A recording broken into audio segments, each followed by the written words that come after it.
नमस्कार, India news Rajasthan देख रहे हैं आप। आपके साथ मैं हूं रंजना सिंह राठौड़। बुलेटिन का आगाज करेंगे। शिक्षा मंत्री गोविंद सिंह डोटासरा ने राजस्थान माध्यमिक शिक्षा बोर्ड की 12वीं कक्षा के तीनों संकायों का परीक्षा परिणाम जारी कर दिया है और इस मौके पर बोर्ड के अधिकारी और पदाधिकारी भी मौजूद रहे। इस मौके पर डोटासरा ने सफल प्रतिभागियों को बधाई दी और प्रेस वार्ता को संबोधित भी किया। कक्षा 12 विज्ञान संकाय कुल विद्यार्थी रजिस्टर्ड 2,36,030। जो छात्र जिनका रिजल्ट आउट हो रहा है 1,55,581 और छात्राओं की संख्या 80,373। कुल परीक्षार्थी 2,35,954। उत्तीर्ण छात्रों की संख्या 1,54,000। खबर अजमेर से, जहां पर मंच पर चढ़ते समय मंत्री धारीवाल अचानक गिर पड़े। भीड़ ज्यादा होने के कारण मंत्री धारीवाल गिर गए। मौके पर हालांकि मौजूद अफसरों ने उन्हें तुरंत उठा लिया।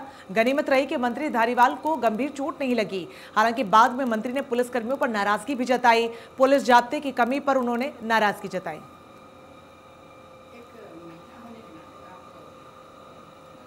पीसीसी चीफ और शिक्षा मंत्री गोविंद सिंह डोटासरा एक दिवसीय दौरे पर सीकर पहुंचे, जहां पर उन्होंने नवलगढ़ रोड स्थित निजी आवास पर जनसुनवाई की और आमजन की समस्याओं के निवारण के लिए संबंधित अधिकारियों को जरूरी दिशा निर्देश भी दिए।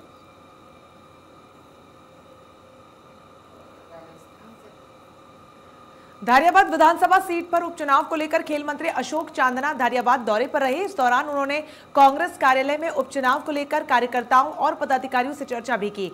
इस दौरान मंत्री चांदना ने केंद्र सरकार पर निशाना साधा और कहा कि केंद्र सरकार ने आमजन का शोषण किया है, चाहे गैस के दाम हो या फिर पेट्रोल डीजल की तानाशाही। भाजपा सरकार ने विदेशी कंपनियों से कांग्रेसियों की जासूसी भी करवाई। इस वजह से अब भाजपा का चाल चरित्र और चेहरा सामने आ चुका है।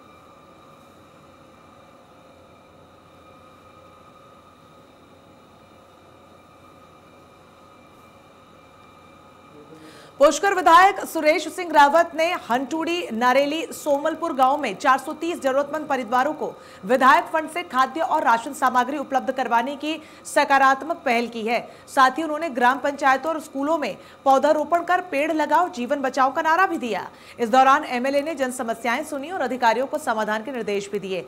इस दौरान एमएलए ने कहा कि गरीब गणेश समान है, जनसेवा से चारधाम यात्रा का लाभ नहीं मिल जाता। इस दौरान मौके पर कई अधिकारी भी मौजूद रहे।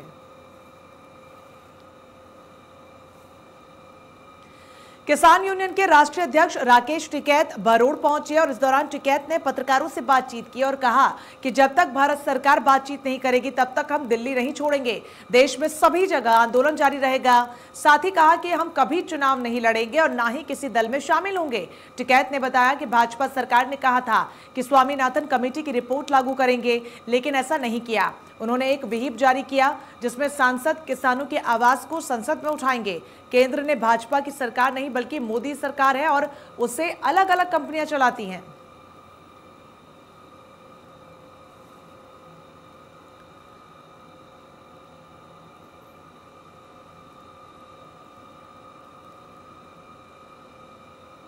भारतीय किसान यूनियन के राष्ट्रीय प्रवक्ता किसान नेता राकेश टिकैत से इंडिया न्यूज के सहयोगी लोकेश भारद्वाज ने खास बातचीत की है। उनके इस रिपोर्ट को देखिए।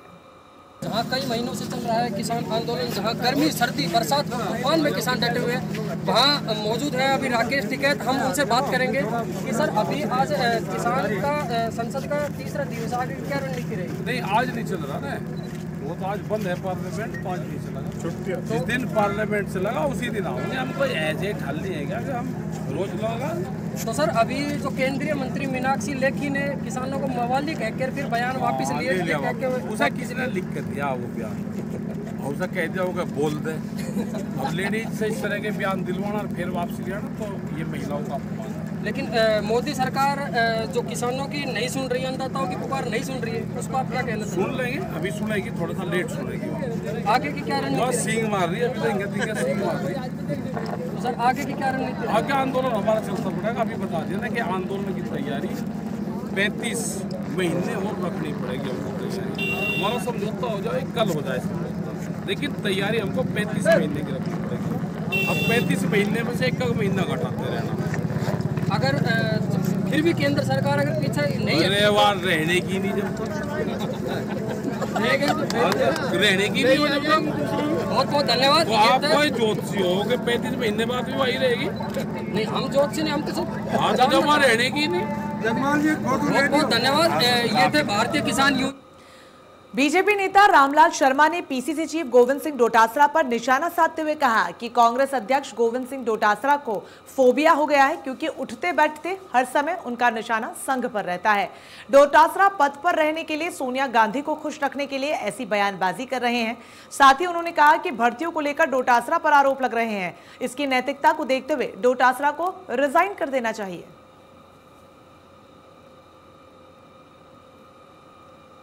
बामनवास विधायक इंदिरा मीणा बौली दौरे पर रही। विधायक मीणा ने पंचायत समिति सभागार में आयोजित माडा योजना के अंतर्गत जनजाति छात्राओं के सत्र 2019 और 20 के स्कूटी वितरण कार्यक्रम में उन्होंने शिरकत की। इसके बाद विधायक इंदिरा मीणा ने सीएचसी बौली में नई एम्बुलेंस की सौगात भी दी।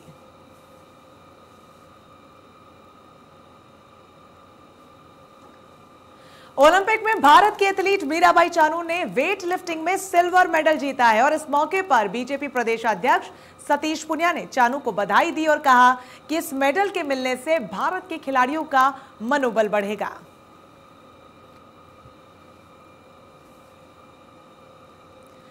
जयपुर में बीजेपी प्रदेश अध्यक्ष सतीश पुनिया ने गुरु पूर्णिमा के अवसर पर संत बाल मुकुंदाचार्य का आशीर्वाद लिया।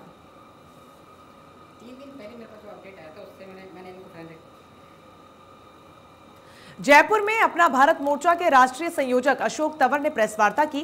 तंवर हरियाणा कांग्रेस के पूर्व अध्यक्ष हैं और राजस्थान में भी अपना भारत मोर्चा का शुभारंभ उन्होंने किया। इस दौरान तंवर ने कहा कि राजनीतिक दल विचारधारा का सपना दिखाते हैं, लेकिन सत्ता में आने पर सब भूल जाते हैं। इस दौरान तंवर ने बीजेपी, कांग्रेस समेत सभी दलों पर जमकर निशाना साधा।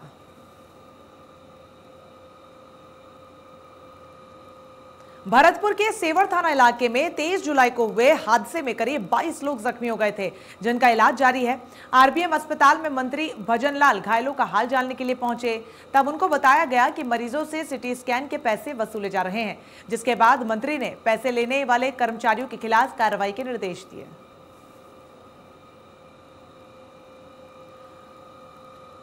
तेलुगु फिल्मों में काम करने वाले एक्ट्रेस कृति को ब्लैकमेल किया जा रहा है। इसके लिए उनके फेसबुक पेज को भी हैक किया गया है, जिस पर 24 लाख फॉलोवर्स हैं।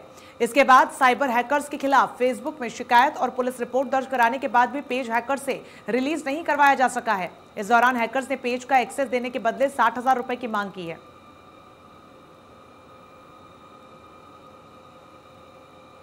जोधपुर के मथुरा दास माथुर अस्पताल में एसीबी ने कार्रवाई करते हुए न्यूरो सर्जरी के दलाल सुनील विश्नोई को ट्रैप किया। एसीबी ने 4,000 रुपए की रिश्वत लेते हुए दलाल को ट्रैप कर लिया। रिश्वत न्यूरो सर्जरी में ऑपरेशन के लिए ली गई थी। एसीबी दलाल से पूछताछ में जुटी है।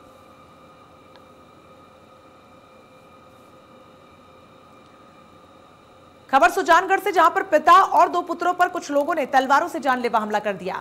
घटना का वीडियो भी वायरल हो रहा है, जिसमें 2 लोग हाथ में नंगी तलवार और डंडा लेकर हमला कर रहे हैं, तो कुछ लोग उनके साथ यहां पर देते हुए नजर आ रहे हैं। पुलिस ने 2 नामजद सहित 8 से 10 अन्य व्यक्तियों पर हत्या का प्रयास सहित कई धाराओं में मामला दर्ज कर लिया है। साथ ही मामले में तफ्तीश शुरू कर दी है।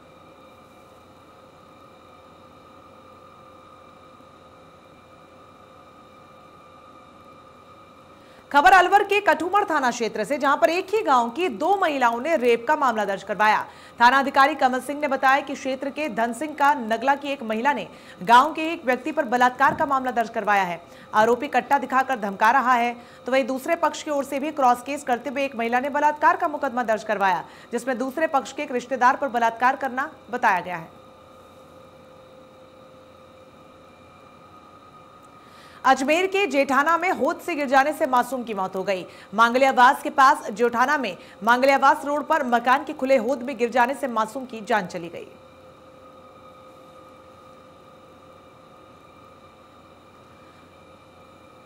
बॉलीवुड अभिनेता विवेक ओबरॉय राजधानी जयपुर पहुंचे। पहले अभिनेता विवेक ओबरॉय मुंबई से एयर इंडिया की फ्लाइट से जयपुर पहुंचे। यहां वो एक एल्बम की शूट करेंगे। इस दौरान विवेक मीडिया से भी मुखातिब हुए।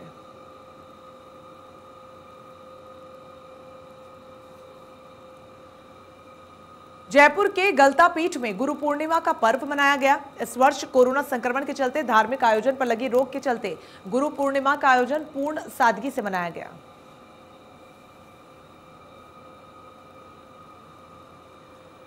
राजस्थान तैराकी संघ की वार्षिक साधारण सभा भीलवाड़ा के शाहपुरा में स्थित स्विमिंग पूल पर आयोजित की गई। अध्यक्ष अनिल व्यास की अध्यक्षता में साधारण सभा का आयोजन किया गया। बैठक में प्रदेश के विभिन्न जिलों के तैराकी संघ के पदाधिकारियों ने भाग लिया। बैठक में राजस्थान तैराकी संघ का कार्यालय शाहपुरा में स्थानांतरित करने का निर्णय सर्वसम्मति से लिया गया। बैंक खातों का संचालन भी अब शाहपुरा से ही होगा।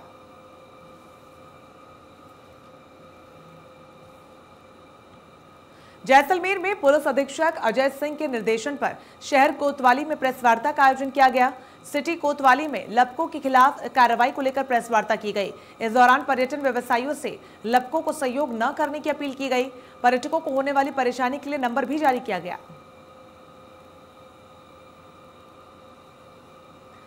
आज देश भर में गुरु पूर्णिमा का पर्व मनाया जा रहा है। ये त्योहार गुरुओं के सम्मान में मनाया जाता है। उस मौके पर श्रद्धालुओं ने गुरुओं की पूजा अर्चना की। हम आपको प्रदेश की 3 तस्वीरें दिखा रहे हैं। पहली तस्वीर नसीराबाद से है, दूसरी तस्वीर दूदू से है और आखिरी तस्वीर भीलवाड़ा से है। इस मौके पर नसीराबाद में ऐतिहासिक फूल सागर पर पौधारोपण के कार्यक्रम का आयोजन हुआ। इस दौरान सैकड़ों लोग उमड़े और पौधारोपण किया।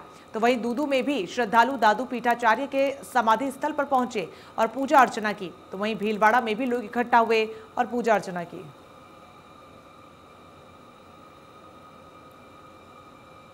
देश में चल रहे स्मार्ट सिटी मिशन के तहत कोटा को 100 शहरों में 10वां स्थान मिला है। मंत्री शांति धारीवाल कोटा को नंबर 1 बनाने की कोशिश में लगे हुए हैं, लेकिन शहर को सुंदर बनाने के उनके सपने पर अधिकारियों की लापरवाही भारी पड़ रही है। शहर के कचरे के निस्तारण के लिए कोशिशों में अधिकारी सफल नहीं हो पा रहे। शहर को बीचों बीच कचरा केंद्र बना हुआ है और इस वजह से दुकानदारों को परेशानी हो रही है। सीकर के फतेहपुर में गुरु पूर्णिमा के दिन एक शिक्षक ने शिक्षा को शर्मसार किया है। बता दें कि आरोपी ने कोरोना काल में ऑनलाइन क्लास देने के ग्रामीण छात्राओं के नंबर के लिए अश्लील वीडियोस भेजे। आरोपी ने एक 10वीं कक्षा में पढ़ने वाली छात्रा को उसको नंबर पर अश्लील वीडियो भेजे। घटना के बाद पीड़िता ने परिजनों को मामले की जानकारी दी, जिसके बाद गाँव वालों ने आरोपी से बातचीत की और जमकर धुनाई भी की। फिलहाल पुलिस ने आरोपी को गिरफ्तार कर लिया है और मामले की जाँच शुरू कर दी है।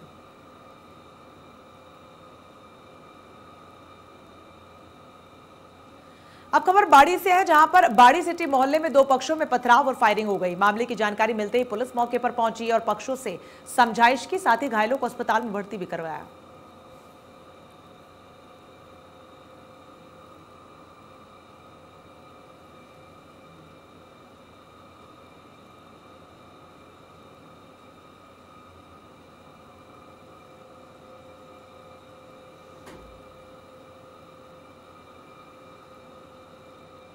झुंझुनू की उदयपुर वाटी में कोट बांध में एक युवक डूब जाने से बाल बाल बच गया। बता दें कि बांध में नहाने पर रोक है, लेकिन फिर भी मौके पर लोगों की भीड़ जमा हो गई और इस दौरान यह हादसा हो गया।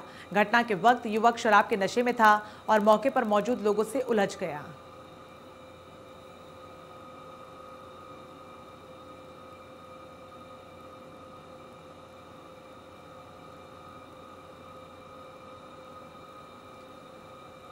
अजमेर की मायापुर ग्राम पंचायत में मनरेगा योजना के तहत चल रहे विकास कार्यों में श्रमिकों की सुविधा के लिए कोई व्यवस्था नहीं है। लोगों के पास न पीने के पानी की सुविधा है और न ही टेंट की सुविधा। और इसी दौरान अचानक हुई झमाझम बारिश से मनरेगा के श्रमिक यहां पर भीगते रहे।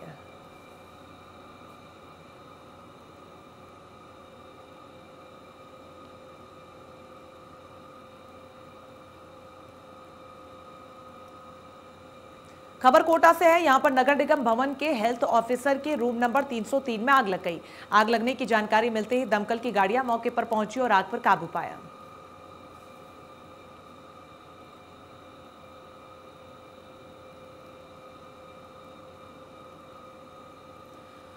तस्वीरें आपको दिखा रहे हैं, जहां पर घटनास्थल पर वक्त रहते दमकल विभाग की गाड़ियां पहुंची और आग पर काबू पाया। नगर निगम भवन की तस्वीरें, जहां पर अचानक आग लग जाने से हड़कंप मच गया। वक्त रहते सभी लोग बाहर निकल गए। गनीमत रही कि किसी प्रकार के जानमाल के नुकसान की खबर नहीं है। हेल्थ ऑफिसर के रूम नंबर 303 में आग की घटना हुई, जहां पर नगर निगम भवन की तस्वीरें इस वक्त आपको दिखा रहे हैं। दमकल विभाग की गाड़ियों ने वक्त रहते घटनास्थल पर पहुंचकर आग पर काबू पाया। खबर बुहाना से, जहां पर एक युवक ने खुद के सर में गोली मारकर आत्महत्या कर ली। मृतक की पहचान मनोज कुमार पचेरी हुई है। बता दें कि मृतक ने देसी पिस्टल से गोली मारकर आत्महत्या की। हादसे के बाद लोगों ने एफएसएल टीम को मौके पर बुलाया और जांच शुरू कर दी। तस्वीरें आपको दिखा रहे हैं। एफएसएल की टीम घटनास्थल पर पहुंची, शव को कब्जे में लेकर पोस्टमार्टम के लिए भेज दिया गया। हालांकि आत्महत्या की वजह क्या कुछ रही, अभी तक इसका खुलासा नहीं हो पाया है। खबर जयपुर के विश्वकर्मा इलाके से, जहां पर एक जूते बनाने की फैक्ट्री में अचानक आग लग गई। आगजनी की सूचना मिलते ही दमकल मौके पर पहुंची और आग पर काबू पाया। फिलहाल आग लगने के कारणों का खुलासा नहीं हो पाया, लेकिन राहत की बात यह है कि किसी के भी हताहत होने की कोई खबर सामने नहीं आ रही। हालांकि लाखों के नुकसान की खबर है। विश्वकर्मा इलाके की घटना, तस्वीरें आपको दिखा रहे हैं, जहां पर आगजनी की इस घटना के बाद इलाके में सनसनी फैल गई। जूते बनाने की फैक्ट्री जहां पर अचानक आग लग जाने से हड़कंप मच गया।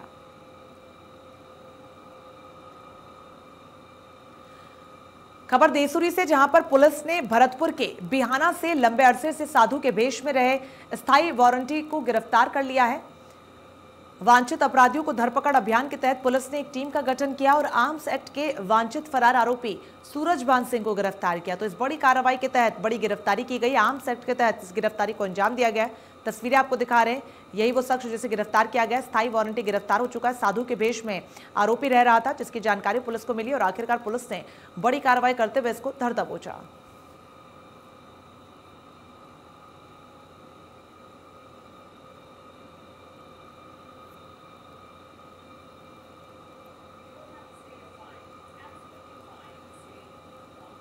खबर राजधानी जयपुर से, यहां पर चोरों ने 3 दुकानों के ताले तोड़े और चोरी की वारदात को अंजाम दे डाला। वारदात से पहले चोरों ने दुकानों में लगे सीसीटीवी भी बंद कर दिए। तो वहीं चोरी की घटना के बाद पुलिस मौके पर पहुंची और जांच में जुट गई है। घटना सिरसी रोड के बिंदायका की है। वहीं घटना को लेकर स्थानीय व्यापारी में आक्रोश है।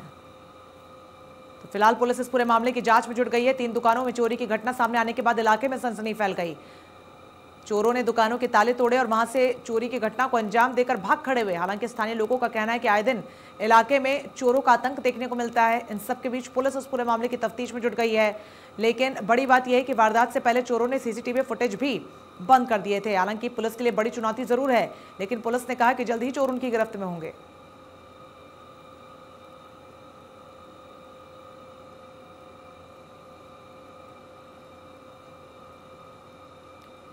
इसी के साथ फिलहाल के इस बुलेटिन में बस इतना। लगातार बड़ी खबरों के लिए आप बने रहिए हमारे साथ। नमस्कार।